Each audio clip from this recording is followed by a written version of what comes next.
So we're gonna recap here, and this is the post game edition of New York Got Game live with the watch party. We thank everybody for tapping in. Knicks win 119-81 over the Celtics in Game 6. They advance to the Eastern Conference Finals, where they will play the Indiana Pacers. All 5 Knicks starters in this game in double figures. Led Tibbs played them too much by 23 points. Yeah, we're gonna talk to the great Bryan Lewis about that shortly. 23 points for Jalen Brunson and OG Anunoby, 22 for Mikal Bridges, 21 for Karl-Anthony Towns, who was fantastic early in this game. And then Josh Hart doing Josh Hart things. 10 points, 11 rebounds, 11 assists. Cash it. Your boy called the triple-double. So you know what it is. Amazing 119-81. Drinks on you after this? I'm not saying all that. Well, why not? Why not? I'm not saying all that. Knicks win by 38. I don't think anybody saw this coming. But what we did have coming is our guy, Bryan Lewis, who has joined us after every Knicks game here. Well, most of the Knicks games, I say, throughout the playoffs. And he joins us again to talk about it. Bryan, what's going on? What's up, man? How y'all feeling? Feeling great. Was this such a relaxing night that you didn't have to worry about, maybe you were able to fall asleep in the fourth quarter? You know what I mean? You just took a little bit of a break. You have to worry about too many things. Did you see this coming? This kind of performance? Oh no! Listen, I'm not gonna lie and sit here and tell you I saw this coming. I'll tell you when I thought that they were gonna win. You remember that play where Mitch covered 4 different guys and then sealed off Brown in the corner? Yep. And he tried to sell us out. Yes. I said they got something for him today. That's when I thought they were going to win. That is the moment I said, oh, no, this is a different kind of defense they're playing tonight. Now, and I get it. Listen, the Celtics are a great team. Celtics great franchise. And the Celtics, they're missing their best player, and their third best player is clearly, not himself. Right? Yeah. But I mean, why would the Knicks care about that? That is not the Knicks' problem. The Knicks' issue was getting to their first conference final in a quarter century, and that's what they did. That's what they accomplished tonight. There's a lot of praise you could throw around with this team tonight here in Game 6, Bryan. Who really stood out to you in terms of impressing you with what they came? I think for me, I would say it was Karl-Anthony Towns. I love how he started this game. I thought he played his most complete game of the series. Was there a player that you really stood out to? Because I love that play that you signaled where you said you knew they were going to win this game, but is there a player performance that stood out for you tonight? Overall, I would say Cat, just because, we've sat here and discussed it so many times. Wanting to see that kind of aggression, and he's shown it in spurts, but wanting to see that kind of aggression displayed and then maintained throughout the game. Not come out on fire the first 6 minutes and then go hide after that, but to see him perform that way with that level of intensity throughout, that was impressive. Now, if you're talking about just an individual play, not a player, I would say either that, that play by Mitch or, the rundown block, which then leads to Hart getting the and one on the other side to put him up by 20. That was a great play, singular. Yeah, that was a great play. I don't think, everybody here, myself, Bryan, you, Shawn, let me check. Did you pick the Knicks to win the series? So I didn't make a pick because I was scared. But I said it earlier. Like I thought the Knicks could win, but I thought the Celtics would win the series. I will say that. Okay. I thought the Celtics would win this series. Okay, so the point I'm making, Mr. Lewis, is a lot of us, I know all of us on the post staff, nobody picked the Knicks to win. Okay, nobody picked the Knicks to win here. They win this game. I think we talked about how important this series would be in terms of evaluating this team, evaluating the head coach. What are your evaluations, or what do you think fans, media, all of us should have learned from what the Knicks did here, winning the series 4-2 over the Celtics? This team's got a lot of heart. This team's got stones. They outperformed what I expected from them in both series, if you'll recall. They closed out the Pistons a game earlier than I thought that they would. I did not think that they would win this series.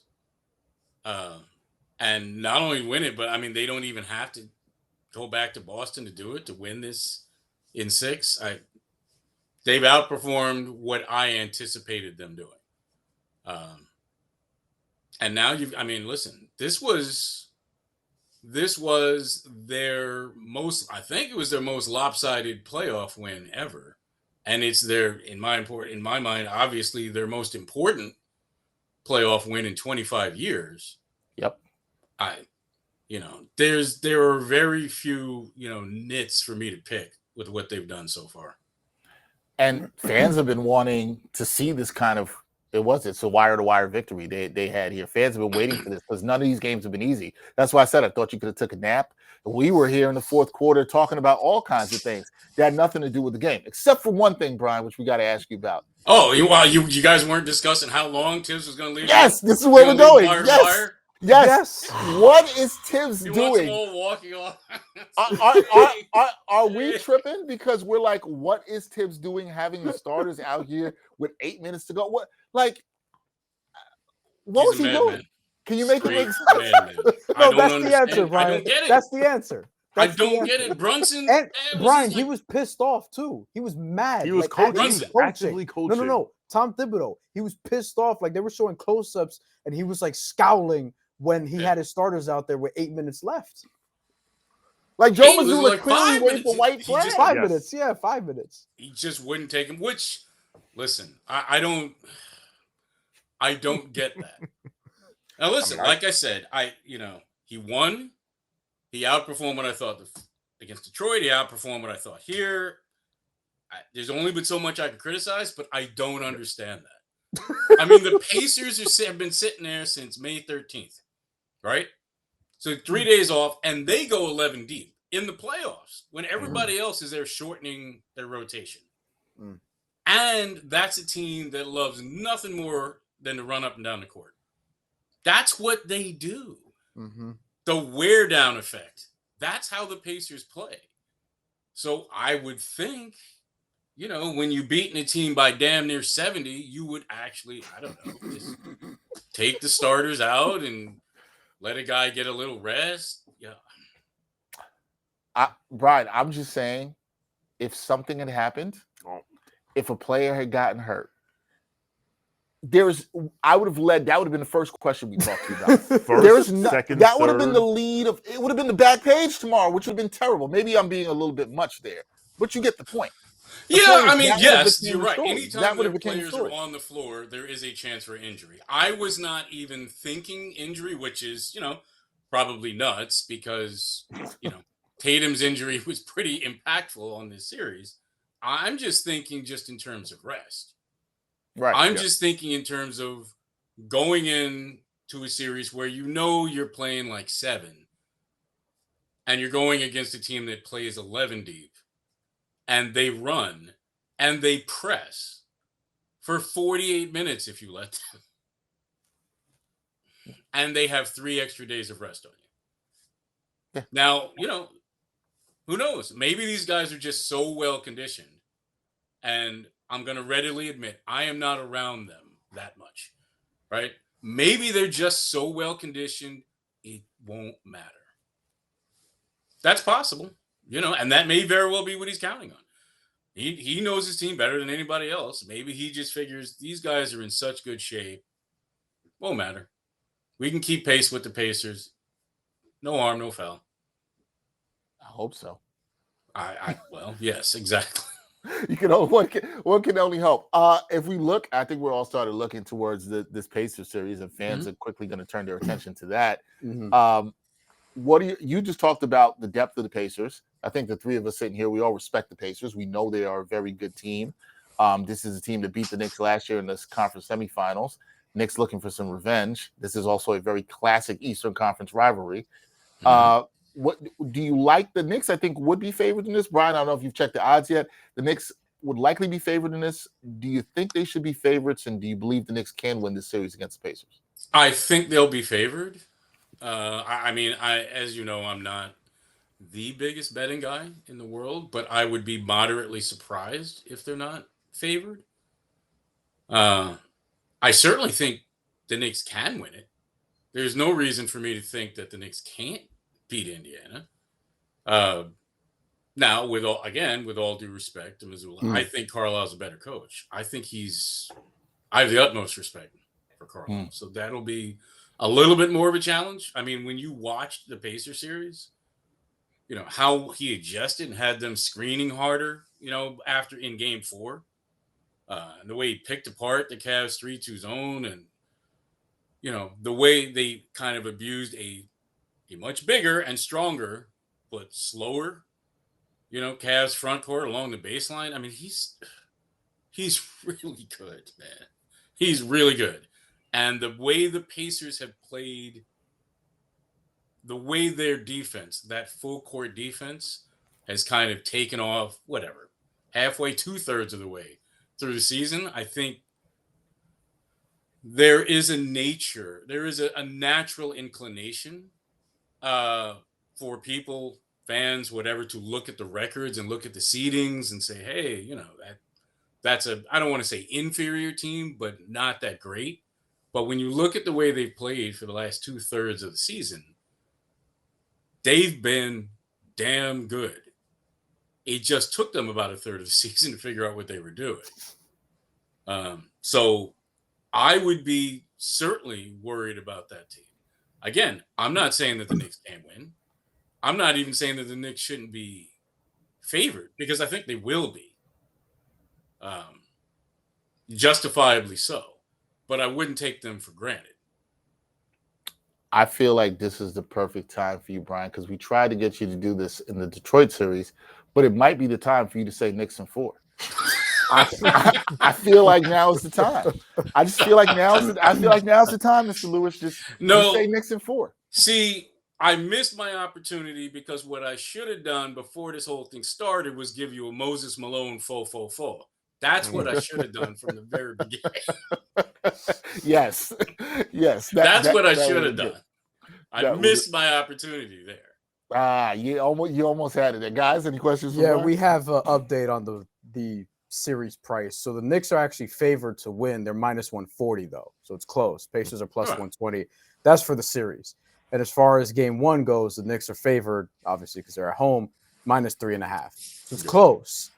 And we'll see how that moves, because there's I'm telling you, a lot of time between now and Wednesday. But that's going to move definitely. I don't know what direction we'll see. I don't know, but anytime the Knicks are involved, there will be a lot of money invested. So a lot of public money, especially this deeper into the playoffs. Bryan, I want to ask you just stylistically, because you mentioned the pace. And we saw this play out last year, but this is a different Pacers team this year, because they could actually defend. Last year they couldn't. This year they actually have they had a slightly higher rated defense than the Knicks at the end of the year. Do you think the balance is going to be a problem? Because this isn't a team that's just going to run up and down, but they could also create shots from different parts of the floor, and the Knicks are going to have to adjust not just to the pace, but to the balance of their offense. Yes, they'll have to adjust to the balance of the offense, and I'm not sure that I'm not quite sure that the Pacers ever figured out what their defensive identity was last year. By the end of the year, I still am not sure. And, you know, and that was still a damn good team. But they were good based on what they were doing on one end of the floor. This team, I'm telling you, their pressure defense is effective. They gave the Cavs backcourt trouble, and that backcourt is good. Yeah.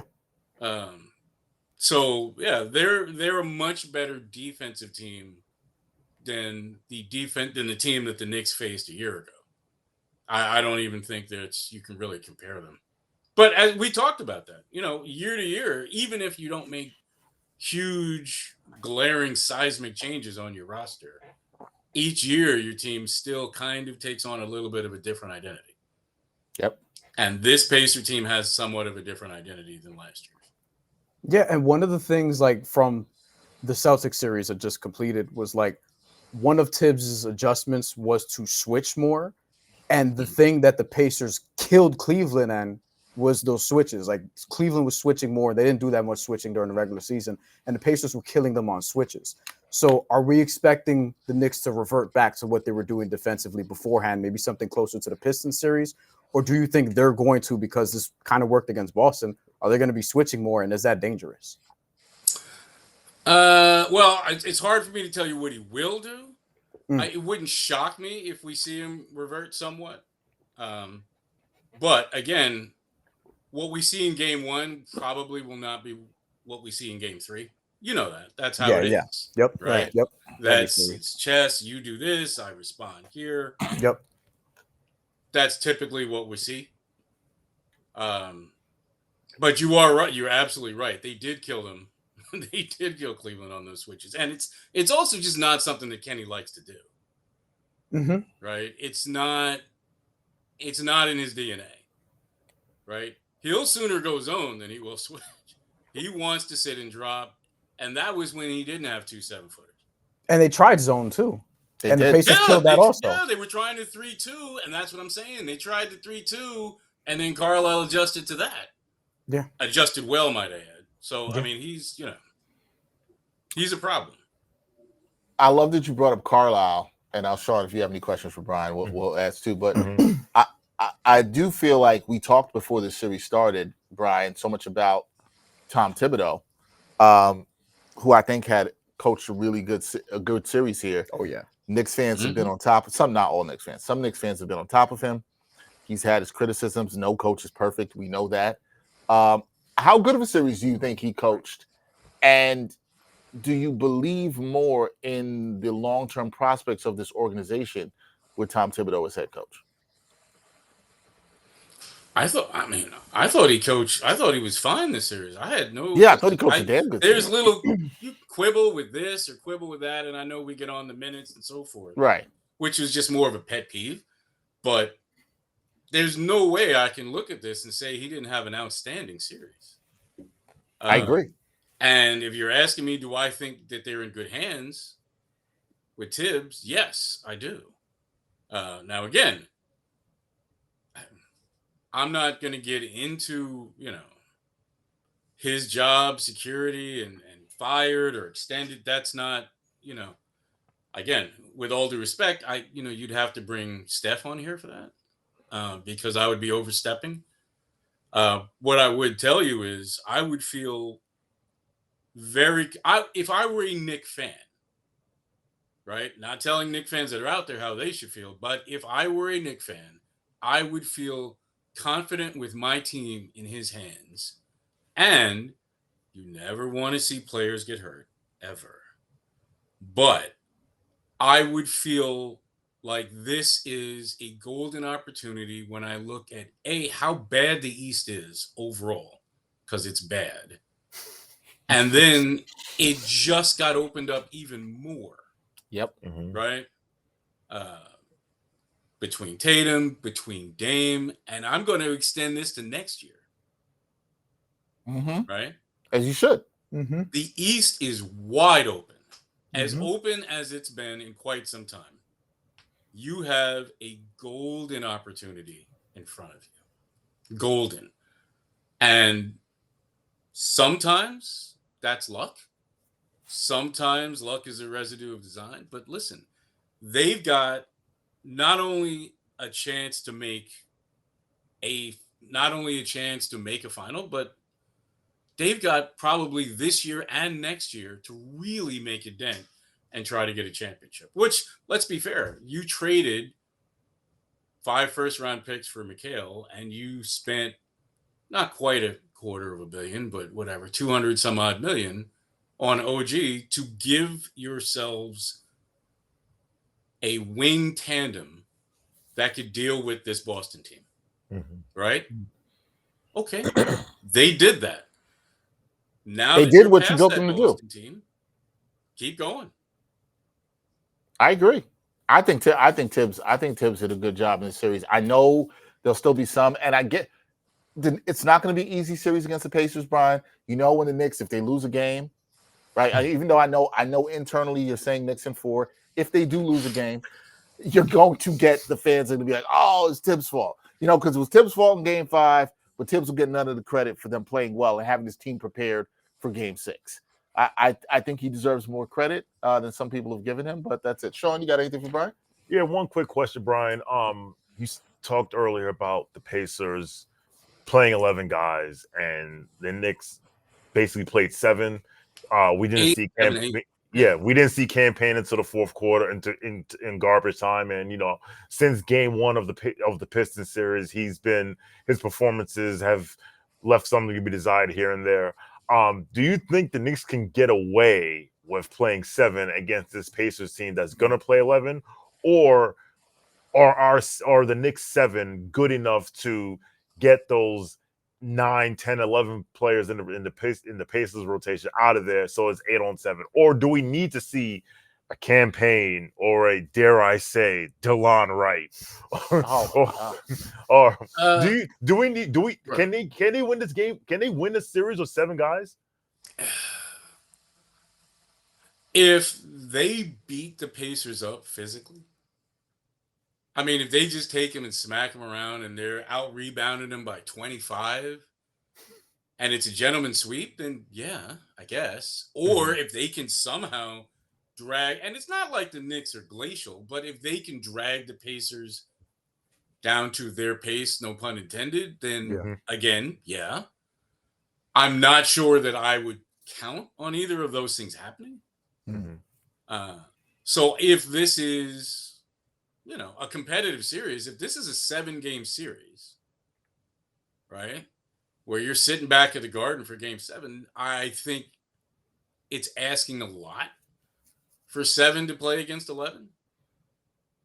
If this is going to be, if you look up in 3 games in, you've played at the Pacers' frenetic Red Bull speedball pace the entire time, you're in trouble. I mean, you probably have to play. I would think you would almost have no choice but to play 8, even if you don't want to. But then again, I'm not Tibbs. Well, we know this because you would have took the starters out a lot earlier. we know. It's crazy because Shawn just mentioned campaign. He even mentioned DeLon Wright, and I didn't think DeLon Wright's name was going to get mentioned for the conference finals. But I don't think it's crazy that you did that. He could defend because he can defend. What he's in the league for. Yeah, and I guess to follow on Shawn's question, which I think was a really good one, Bryan, is: do you have any level of confidence that Tibbs would make the adjustment to play 8, or dare I even say 9? And I'm probably going too far with 9. I think 9 is. I mean, 9's a bridge too far. I mean, yes, probably. I figured. Let's baby steps. Yeah, but yeah, I mean, he's. Listen, Tibbs. He's stubborn, but he's a damn good coach. I mean, again, if he's sitting there, and games 1 and 2 are played the way the Pacers want to play, and I'm an advanced stat guy, but the advanced stats may not even show how fast Indiana really is. The eye test does, though. So when he's sitting on the sideline, he sees what's going on. So if he sees that these games are up and down, played the way the Pacers want to play, yeah, at that point, he probably, and especially if the Knicks lose one of those 2, you would think he would at that point have no choice but to at least go 8. And when I say 8, I mean legitimate minutes. Yeah. I'm not talking about a cameo. Yeah, like 10, 15 plus. Yeah, right, exactly. Right. Now where we've seen some campaign in single digits, 6, 7 No, minutes. I'm not. Right. Yeah, I'm not talking about 2 minutes and 17 seconds. I mean, actually playing a guy. I would think at that point he would have no choice. Now, again, if they bludgeon the team first 2 games and they're played at the Knicks pace, and again, not to say that the Knicks want to play at a glacial pace, but they certainly don't want this to look like a 4-by-1. Then he might try to steal minutes and say, "Oh yeah, I can get away with 7." So I guess my answer to you is it depends on game flow and how those things end up working out. We shall see. It should be a fun one. I'm going to tell you now because we're all going to have to put in our picks at the post. Just be the person that says Knicks in 4, man. I will join you if you do it, Brian. Like if you do it, I will be. I'm heading out of town. I'll be back on Wednesday, and when we talk, I will see your picks early. We'll see what Bondi does. We'll see what Bryan says. Shawn, are you willing to say Knicks in 4? No. Oh. Brian, early Knicks in 4? No. Is anybody here willing to say Knicks in 4? Look, they may win the series. It will not be in 4 games. Okay. I definitely can see them winning this series. I don't want to make it sound like finish the sentence and say in 4, Brian. Say in 4. Oh my God. I'm messing with Knicks. I will give you this. Knicks in 4 plus an undisclosed number. Way to get out of there. You know what? Can't say that he didn't say Knicks in 4. He added some words at the end. We would have liked the exclamation point at the end. But he had ... He has Knicks in over 3.5. That's what Bryan said. Which is the only way you can win the series. But that's correct. Yeah, it's the only way to win the series. I definitely could see them win. I mean, and again, I think it's also helpful that Mikal has played defensively as well as he has played. Mm-hmm. Because in the regular season, now again, I don't know what he's going to do, but in the regular season, if memory serves me, again, you'd probably have to defer to Steph on this one, but if memory serves me, Mikal was on him more than anybody else. You mean Halliburton? Yeah. Yes. Mm-hmm. Yeah. And so having him locked in and playing defensively the way he has played, that's vital. Because, he is still the engine, and I get it. There's a lot more balance now than there was, but he is still the engine that drives them. They've just done a good job of drafting and trading and signing guys that accentuate what he does. So it's going to be incumbent upon Mikal to probably play a lot of minutes and play them well. He's done that lately. He did that in this series. Yes. You're not hearing a lot of people. You're not hearing a lot of people complain about Mikal anymore. He's definitely stepped it up on the defensive end. And then even today, looking at his numbers here today, 22 points, 9 of 15 shooting, 4-7 from downtown, 4 rebounds, 3 assists. He was good, man. He was very good. He was very good. I think you're right to point him out as one of the, maybe the X factor, one of the X factors in this upcoming series. He's probably going to be the X factor for the Knicks as far as they go throughout this playoff run. So we'll see. He has to. He has to deal with Halliburton. He can't let Halliburton wreck games for them. I think it's probably also listen, part of their defense is going to be their offense, right? They have to break the press, right? So they can't be giving up, live ball turnovers and having guys go the other way. Right. I think it's incumbent upon them to have probably a better shooting percentage than they had in this series against Boston and get to the line. Because, the Pacers obviously are going to run on misses. That team runs on makes, but it's a lot more challenging to run off of free throws. So it's the more free throws that they can get actually helps their defense a lot. Their defense is actually going to start with how well they execute on offense. But when Halliburton is in transition, Mikal's going to have to keep up with him. And in the half court, Mikal is going to have to fight through screens because, as I said, the Indiana screened okay games 1 through 3, but they screened a lot harder game 4 and 5. So, it's going to be incumbent upon him to fight his way through those and keep up with that guy because Halliburton he's the end all be all to what they do. Yeah, we'll see if Bridges can shut him down. It's going to be a fun series in the next one, Brian. We are going to let you go. Enjoy the rest of your night. That was a fun one.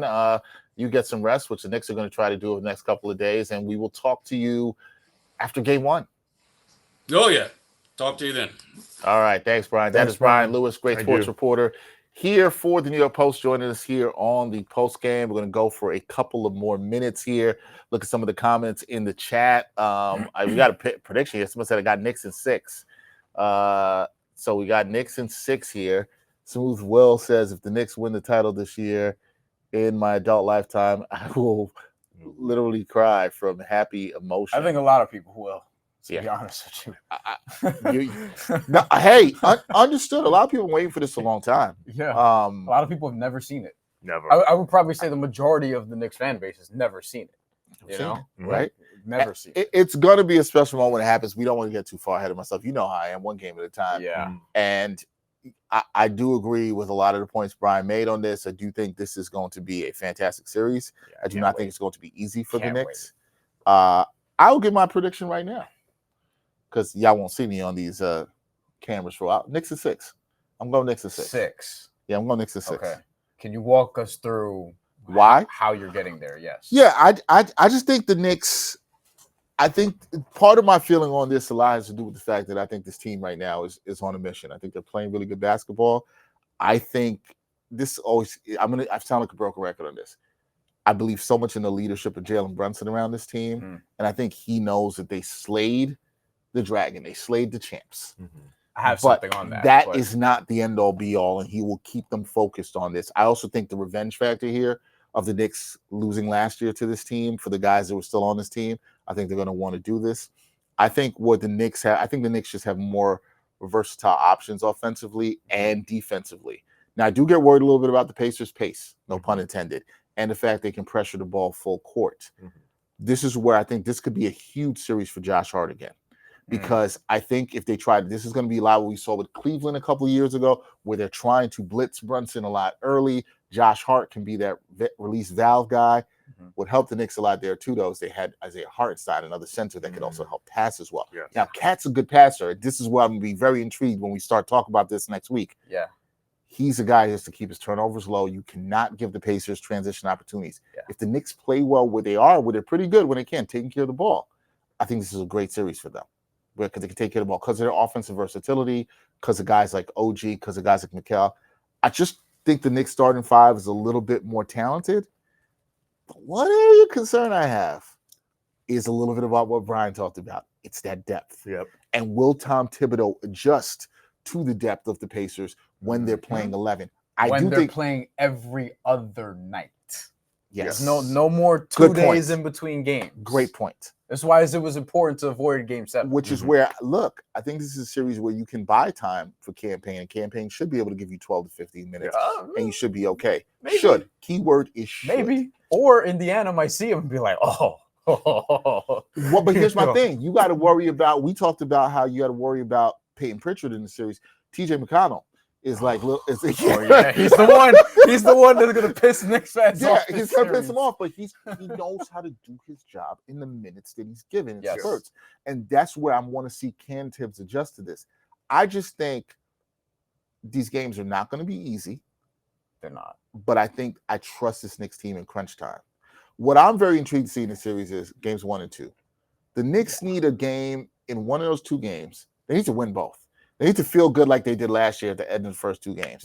But they need to win both. And one of those games needs to look not exactly like tonight, but somewhat like tonight. Comfortable it's win. Comfortable. Yes.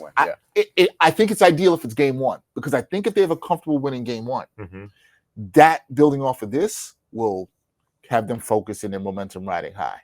But I do think the team will be focused. I do think Indiana will push them in a couple of games. I just trust this team in the clutch. I think they're a more talented team, top to bottom. The depth is the only thing that worries me. Tibbs has to make the adjustment. This is another test for him in adjustments. Oh, yeah. Can he adjust to the depth? Oh, yeah. So I'm going Knicks in 6. What do you say? I'm going Knicks in 7 because why are you out here? Why are you out here asking for stress? Because you know why? It's not that I ask for stress. It's just that when someone shows you who they are, believe them. And this team. Oh, I thought damn, I actually thought you were going to talk about the Pacers. And say No. You're like, this team will do this to you. No. The New York Knicks refuse to take the path of least resistance. That is the Knicks way. That's how they do it. Yeah. That's how this team does. Listen, they're going to trick off a game that they have no business tricking off for no good reason. There's probably going to be a very comfortable win in this series for the Knicks, like a 15, 20-point win. Because there's going to be a game when Tyrese Haliburton decides he doesn't want to shoot today and he has like 6 points on 2 of 9 shooting, whatever. Yeah. He might have 14 assists, though. Yeah. Could see that. But, so of everything I've seen of this team, where listen, this was the Knicks did not play well in this series until Game 5. Like in this series, they put a solid performance together. Game 5, 4. Second half. Second half. No, I think what he means is a complete. Like game. I think they played well in Game 4. They played well in Game 4. Well, second. They lost. Yes, Game 4. You're right. Sorry, Game 4. Game Game 4. 4. Oh, that's what you meant. Yes, Sorry, yes. Game 4. Yes. 4 was their most complete. Well, other than this one. Yes, Game 4. I was thinking you said 6. That's what I might have done to it. So I think that listen, this Pacers team is good. I know. Listen, the revenge factor matters. Although not everyone on this team was on the Knicks team last year, so I don't know how much they care about revenge. But this Pacers team is good. They're better. It's going to be very easy for Knicks fans to lean on, well, if we were healthy, we would have beat them last year. Well, that was last year. This is this year. So I think the Knicks are the better team.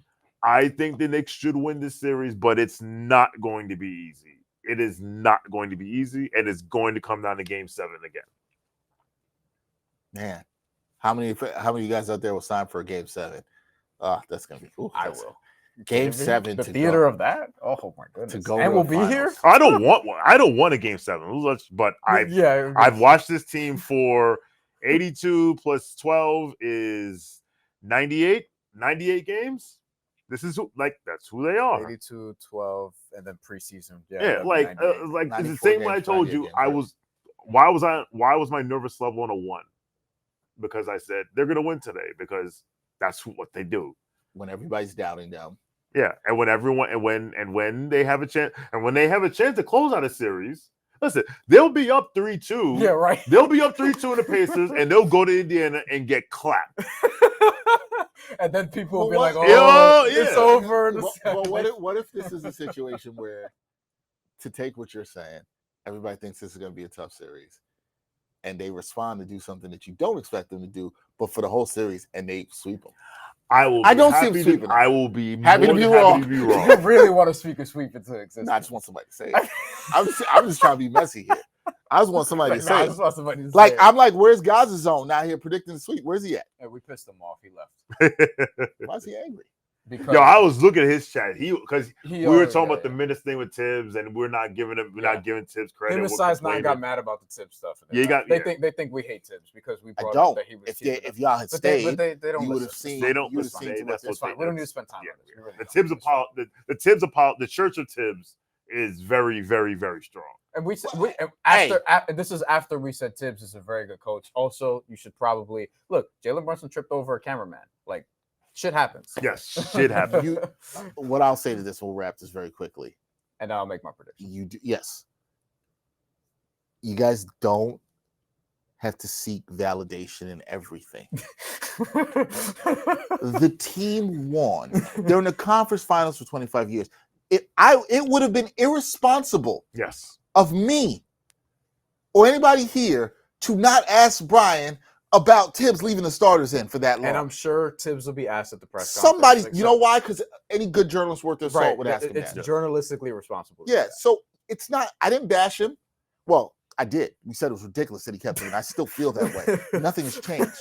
Me saying that's ridiculous doesn't mean I've given him his all flowers. It's not unfair. It's not unfair. Not unfair. That's the whole point of that's the job. If you want us to just wave around the blue and orange pom-poms, that's what some people hand want. Out the blue and orange. That's what a lot of people want. Roses. And look, there are shows for that. But then, see, that's my thing. If you want that, you can't get mad if we're not out here doing what y'all mentioned. Some of those other shows they do. You can't get mad. You can't have it both ways. Yes. You can't. You pick your way you want it. You know what I'm saying? Like if you want that, that's fine. But don't expect this. And we say one thing that's critical. It's like, oh, they hate the Knicks now. Come on. Yeah. Come on. That's what I'm saying. Anyway. To your prediction, just say that you're going to say just piss the people off more. Pick the Pacers in 4, and that'll piss some more people off. There you go. I don't think this is going to end in 4. I'll caveat. I will use the weekend to legitimately. I'm going to do a deep dive, look at a whole bunch of stuff, matchups, data, all that stuff. But just knee-jerk reaction after this series ended. My knee-jerk reaction, my lean, if you will, we'll call it a lean, will be Knicks in 7. We'll see if that holds, but it'll be Knicks in 7. I really don't I'd be stunned if this goes anything below 6 It has that feel of a series. Like, there are some things that I have questions about as it relates to both teams, right? So the top end talent, I think the Knicks have the advantage there. I think the Knicks have the best player in the series. I think they have the best closer in the series, but also Indiana's really good at closing, and they have really good players throughout. I have a lot of matchup questions. We talked about Mikal potentially guarding Tyrese Halliburton. Who's going to guard Pascal Siakam? I knew you were going to go there. Who's going to go? And here's the thing that I had questions about as it pertains to this series, but Kristaps Porzingis was not healthy. He wasn't able to make Karl-Anthony Towns pay. Miles Turner is going to be standing outside from 27 feet, doing what Kristaps Porzingis could not do, wasn't healthy enough to do in this series.